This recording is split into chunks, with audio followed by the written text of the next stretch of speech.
ॐ रामाय रामभद्राय रामचन्द्राय वेधसे रघुनाथाय नाथाय सीतायाः पतये नमः। कूजन्तं राम रामेति मधुरं मधुराक्षरम् आरुह्य कविताशाखां वन्दे वाल्मीकिकोकिलम्।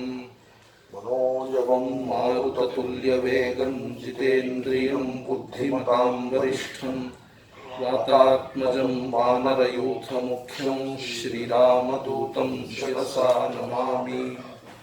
Dear friends, my name is Swami Tattvavidananda. Today, 5th August 2020, is a very auspicious day because the ground-breaking ceremony called Bhoomi Pujanam for the construction of a grand temple in Ayodhya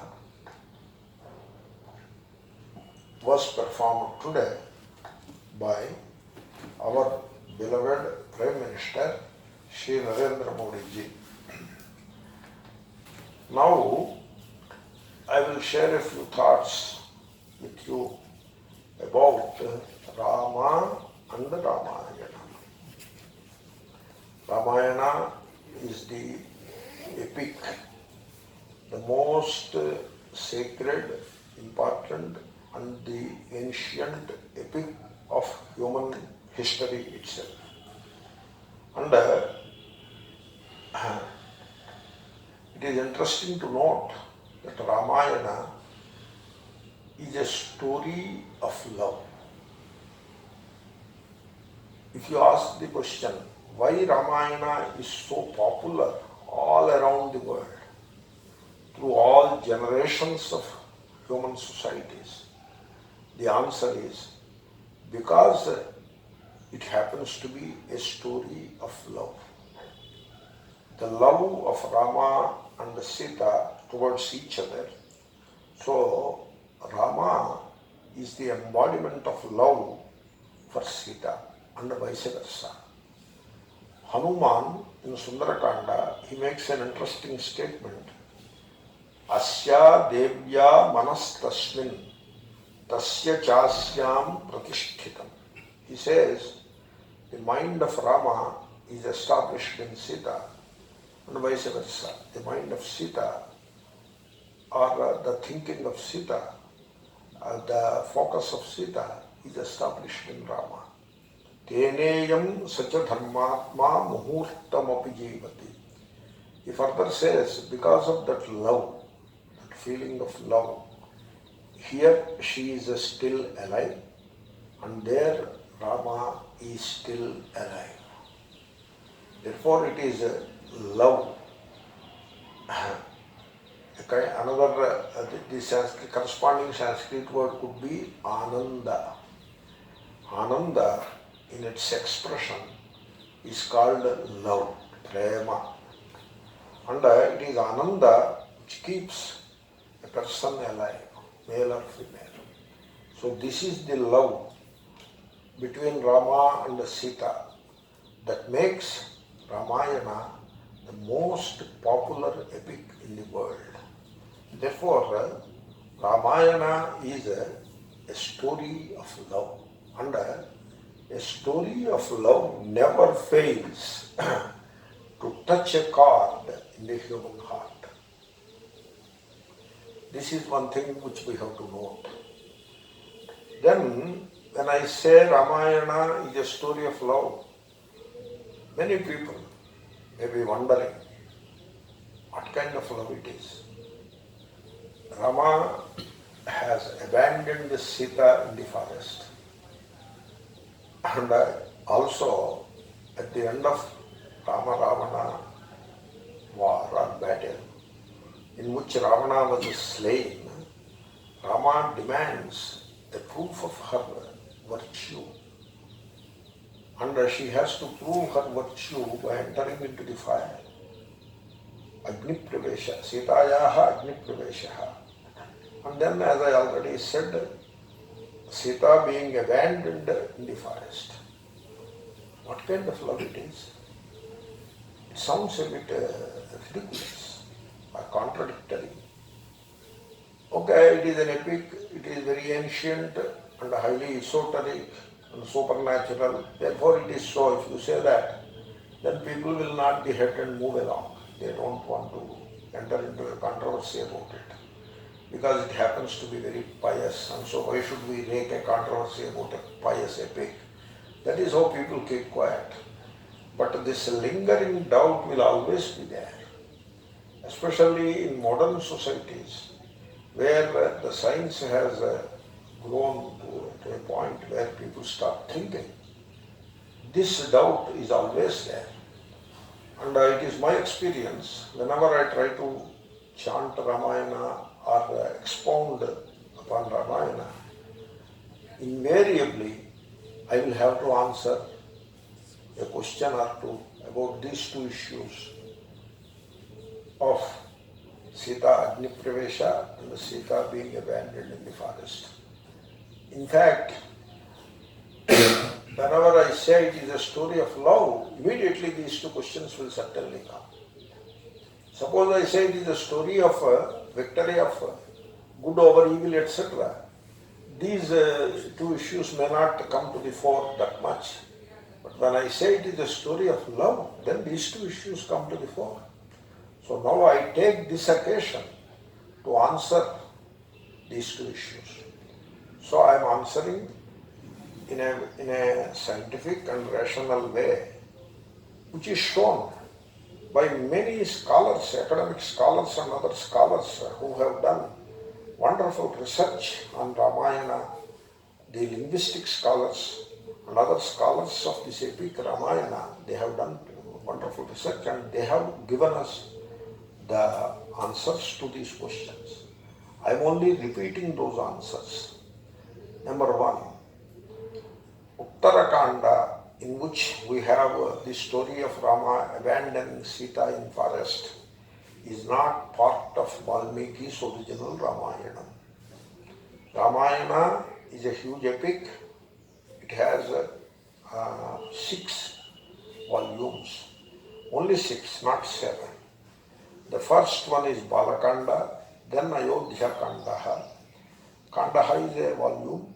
Then comes Aranya Kandaha, then comes Kishkindha Kandaha, then the Sundara Kandaha, and finally Yuddha Kandaha. And just now we have recited the last canto of the last Kanda. There the Ramayana, as it is authored by the great sage Valmiki, comes to an end. Uttarakanda is not part of Ramayana. What could be the origin of this Uttarakanda? I have a feeling in the medieval period, one or the other scholar of Sanskrit who had a very ill-conceived notion of duty of a king. So the duty, what is the duty of a king? In that context, a scholar with a very ill-conceived notion. So in the name of duty, the king should be willing to abandon even his wife. That makes the king all the more dutiful.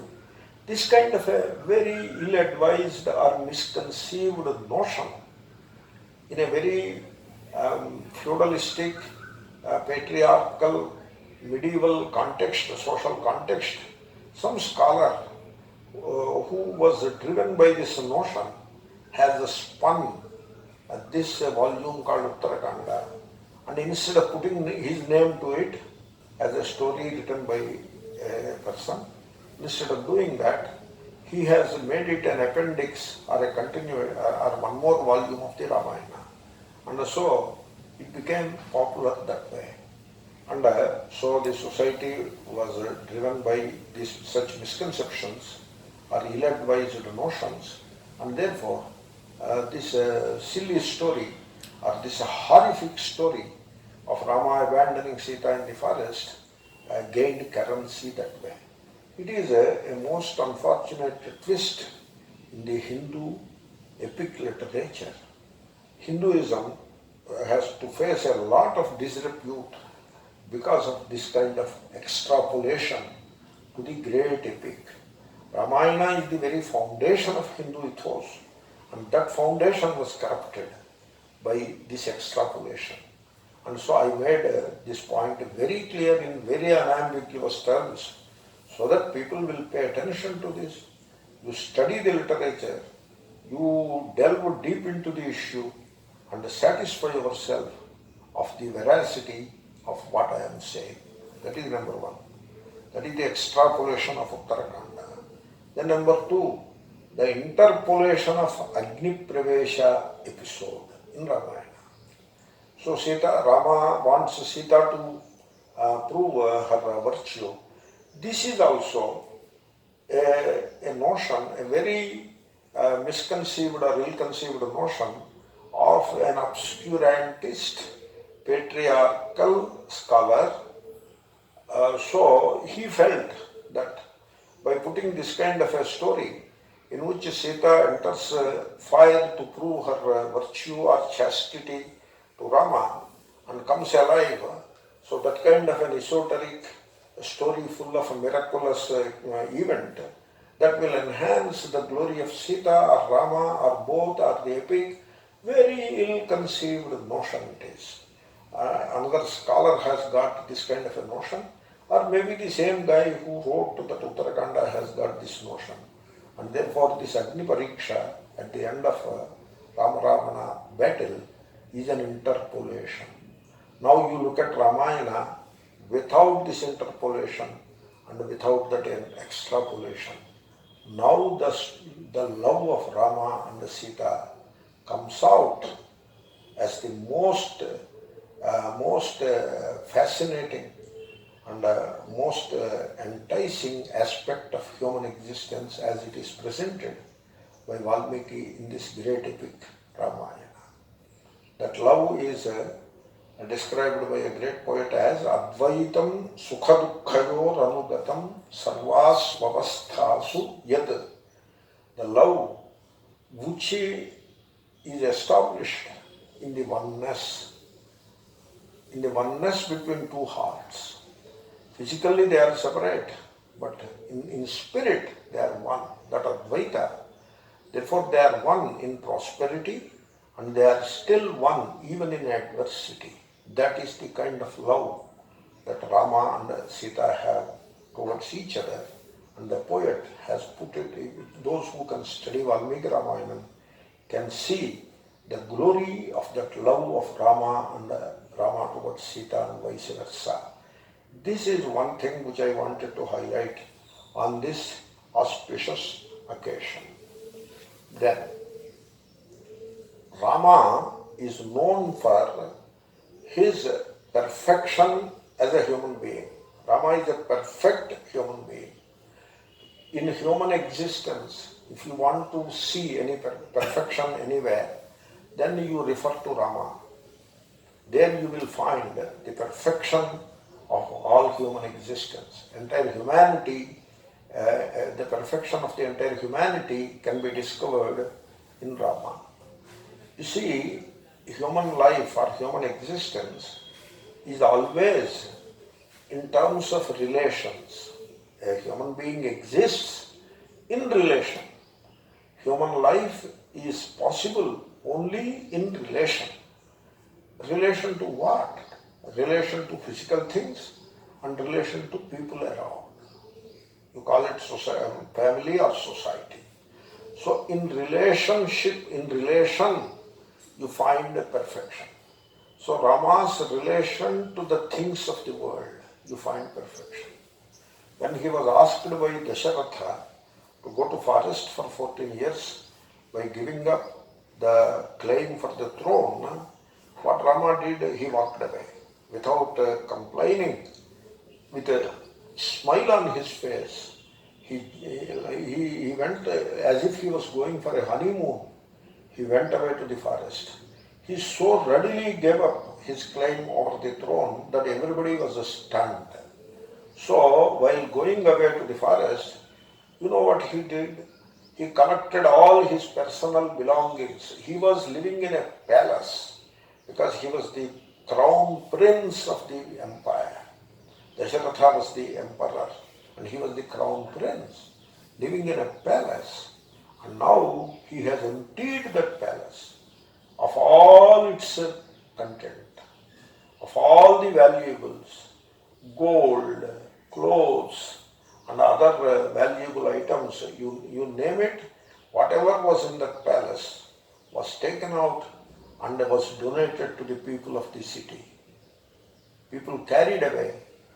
So cart loads of goods from the palace.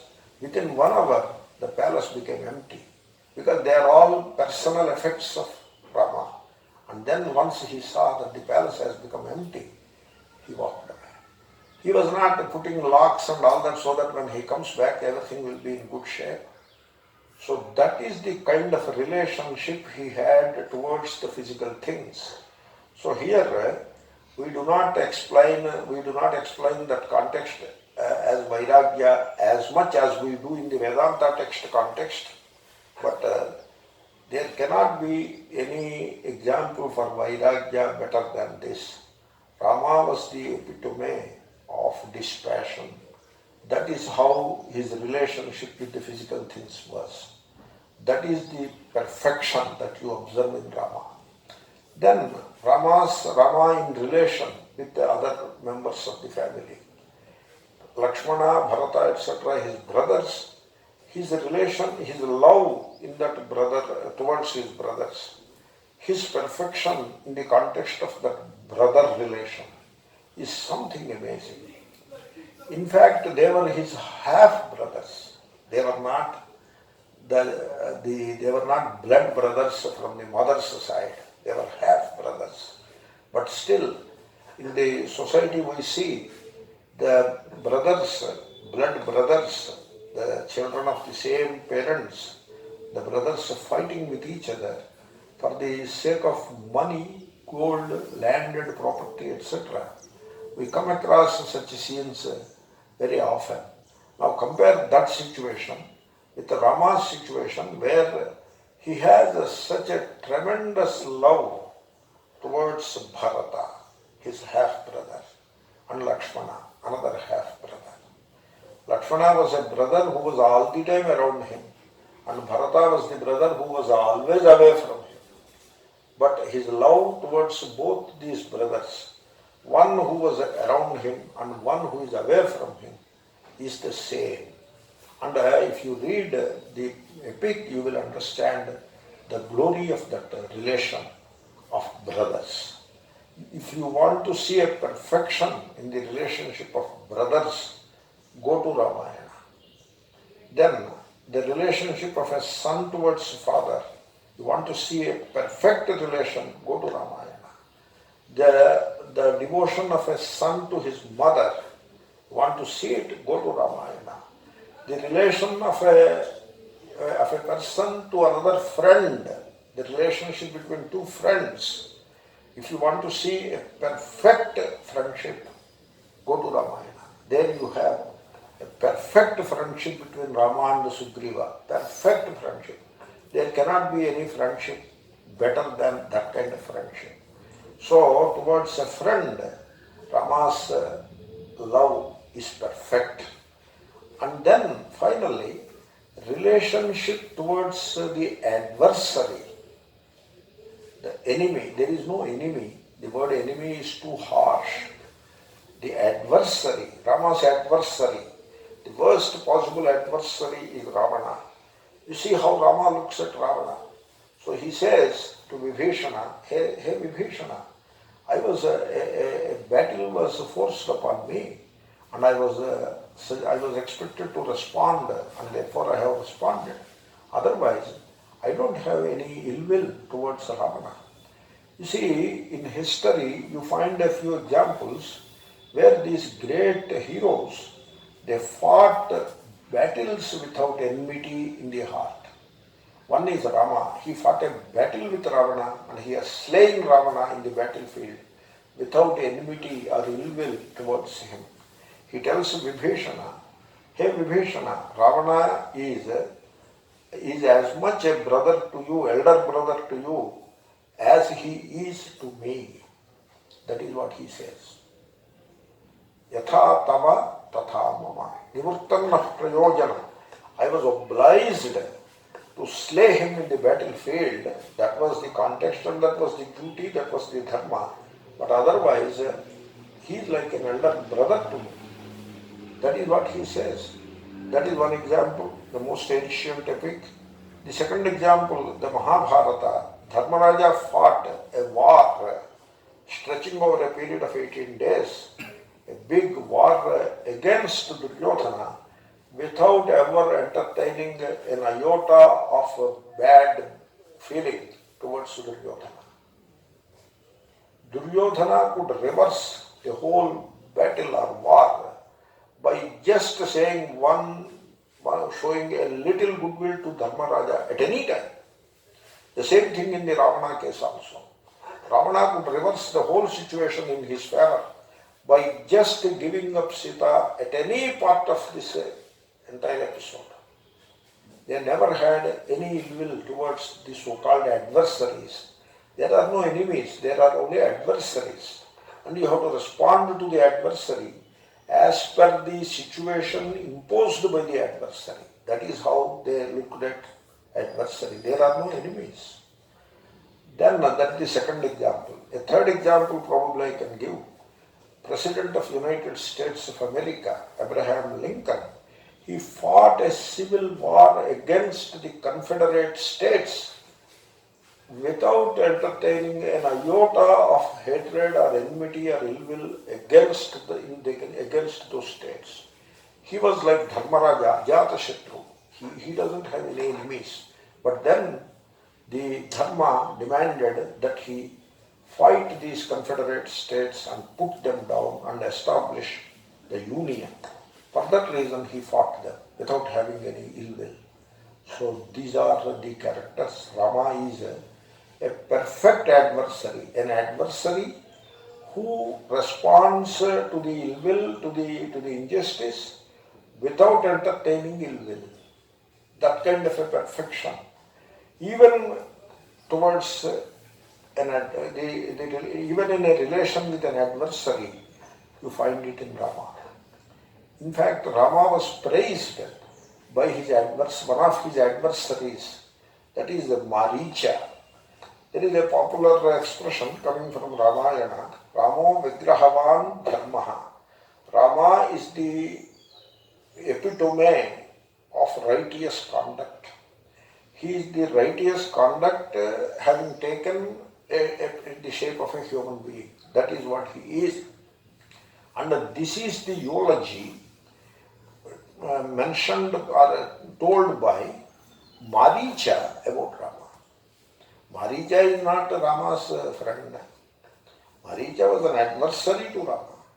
He looked at Rama as an enemy. He tried to kill Rama.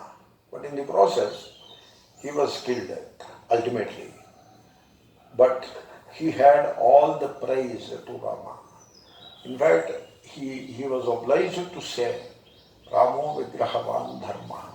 In this manner, Rama is an ideal husband to his wife, an ideal son to his father, an ideal son to his mother, an ideal brother to his brothers, an ideal king to the subjects, that is Ramarajya, an ideal adversary to those who considered him as the enemy. He is an ideal adversary also. This is the perfection in human existence that you see in Rama. Then what we call Ramarajya. You see, Rama should not be looked at as a religious figure. What happened is, around Rama, a religion has developed. And that is a social movement or civilizational movement. Around the personality of Rama, a religion has developed. It happens all the time. Around Sri Krishna, a religion has developed. Around Jesus Christ, the same thing happened. Around Bhagavan Buddha, the same thing happened. When these glorious Mahatmas, they disappear from the scene, so the society builds a religion around them. This happens. This is a movement of civilization again and again and again. So, therefore, Rama has acquired the status of a religious godhead. And because of that, in India, because of these widespread conversions of people from Hinduism to other religions, for a variety of reasons. So, I am not making any particular judgment or comment why it happened so. For a variety of reasons. And some of those reasons are the weaknesses of the Hindu Dharma itself. For many of these reasons, and there are other reasons like economic, political, king's power, etc. So many people have converted to other religions. And therefore, now you are looking at Rama as as the godhead of one of the religions. And therefore, Rama should coexist with a few other religions. In that context, the government declared itself as secular, and therefore the government or the politicians or the people who wield the power, they looked at Rama, any mention of Rama is a violation of the principle of secularism. This kind of a poison has entered into the Indian polity, and therefore Ramarajya has become a taboo. The word itself has become a taboo. You are not supposed to say Ramarajya. You are supposed to say secular democratic republic. That is what you have to say. You cannot say Ramarajya. But then what you call secular democratic republic, it cannot be any better than Ramarajya. In fact, the Ramarajya has a certain glorious content which the so-called secular democratic republic doesn't have. Therefore, if you have to choose between secular democratic republic and Ramarajya, without hesitation, without a second's doubt, you can choose Ramarajya. That is what Mahatma Gandhi has done. But unfortunately, the followers who followed Mahatma Gandhi and the freedom movement and the Indian independence did not have this kind of a vision, and therefore they tried to play down the expression Ramarajya. What we need is Ramarajya. We want the true secularism in this country, then what we want is Ramarajya. We want a true democracy in this country, then what we need is Ramarajya.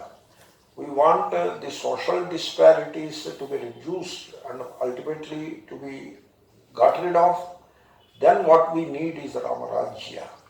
Therefore, people have to understand Rama, they have to understand Ramayana, and they have to understand Ramarajya.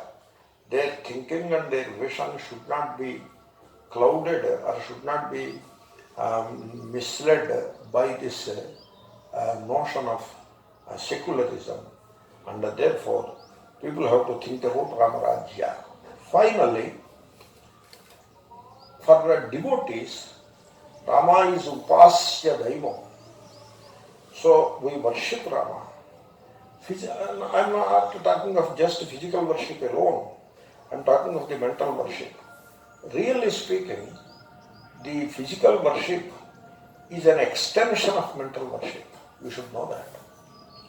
Because whatever you think, it expresses itself as the speech and as action.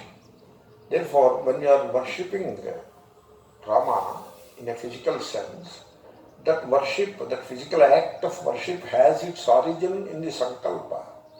And when you praise the glory of Rama or take to the sacred name of Rama, that chant of sacred name of Rama has its origin in the Sankalpa. Sankalpa, thought, is the origin of speech as well as action. And therefore, worship at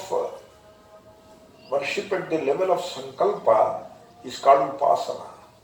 That's why Upasana, the mental worship, is superior to verbal worship and physical worship. This one has to understand.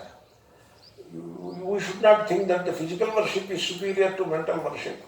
If you say physical worship is superior to mental worship, What you say is contrary to the established tenets of Vedanta Shastra itself. Upasana is superior to the physical worship. In fact, physical worship without the association of Upasana is put down by the Shastras. And the physical worship acquires a modicum of sanctity only when it is associated with mental worship. Therefore, Upasana. Now, Rama is the Upasya. So, he is the Upasya Daivam. The altar which is worshipped mentally by the devotees. Now, what kind of altar? It could be Saguna or it could be Nirguna. Rama could be Saguna, Rama could be Nirguna. In fact, Rama, let us take it as Saguna for the present context. Rama could be Nirguna also. There are two sounds or two words, two sounds. One is Om. If you want to worship Nirguna Parabrahma, you chant Om. If you want to worship the same Parabrahma in the Saguna aspect, there are not two Brahmas, there is only one Brahma. Only from the worshipper's point of view, either it is Nirguna or it is Saguna. So if you look at that through the prism of gunas, that is the Saguna Brahma, that is the altar. That altar, if you want to worship Saguna Brahma, then the sound that you have to adopt, or the Maha Mantra that you have to adopt, is Rama. The correspondence between Om and Rama is very clear and very important. Om consists of three amshas, A, U, Ma, followed by the silence, which is called the Turiya, and that takes you to the Nirguna Brahma, Om. Om can also be used as Saguna Brahma in some context, but Rama is ideal for Saguna Brahma worship.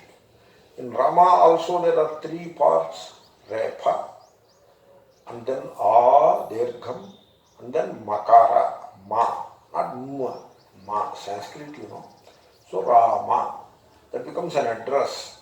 So O Rama, that is how the meaning comes. So if you say Ram, then that is not that could be taken as address in Hindi language, but in Sanskrit it becomes an address when you say Rama. And so that Rama has three elements, three parts, just like Om. Repa, A and Ma. Ma corresponds to Ma, A corresponds to A, Repa corresponds to U, with a little variation in the sequence.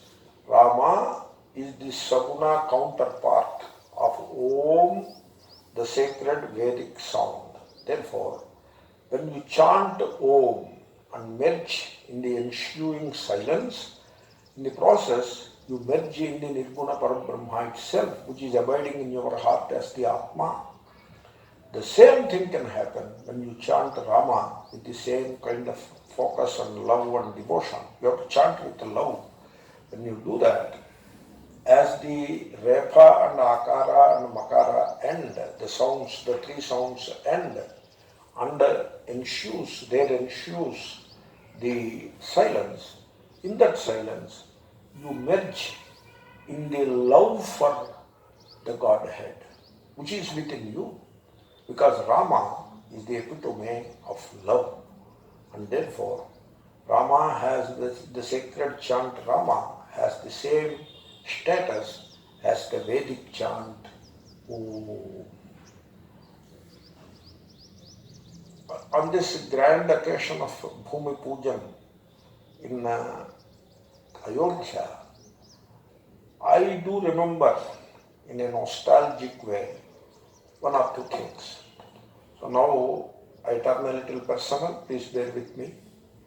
One, as a younger middle-aged, whatever person, I had a small part in that great Ramajanmabhoomi movement, which was so ably led by Shri late Ashok Singhalji. I was a small part of that movement. I took part in that movement vigorously for some time. And I remember I gave a lecture about the importance of having a temple in Ramajanmabhoomi in a place called Sanat Nagar in Hyderabad. Long back, some 30 odd years back.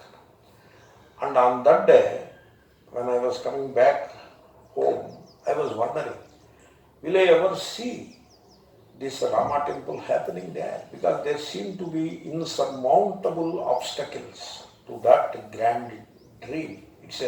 Will it remain a dream?